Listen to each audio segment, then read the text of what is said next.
Okay, getting ready to paint. Stripping off the decals with the eraser.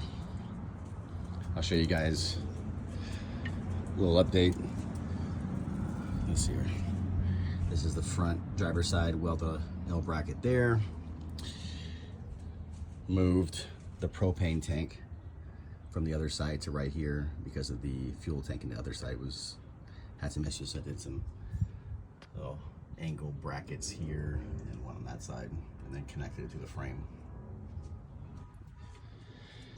This is the back. I had a professional welder come out and he repurposed some of this material I had, so angled it from the rear part of the frame there. He also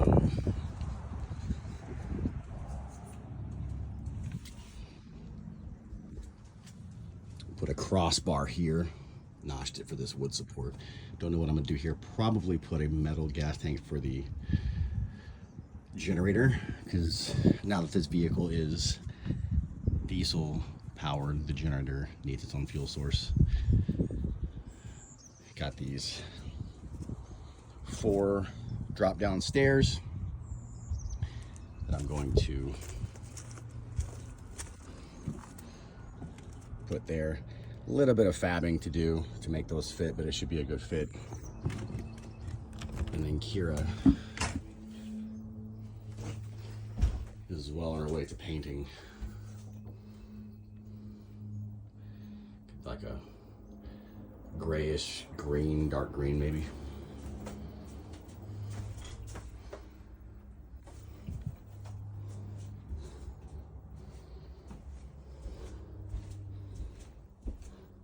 Today, going to seam this with the epoxy and then trim it out with that aluminum.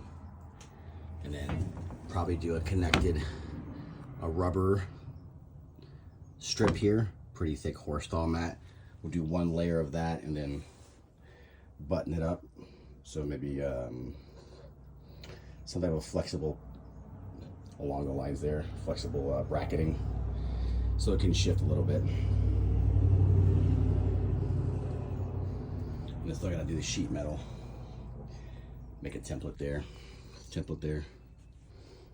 and that's it for now. About a week passed from getting the camper on top.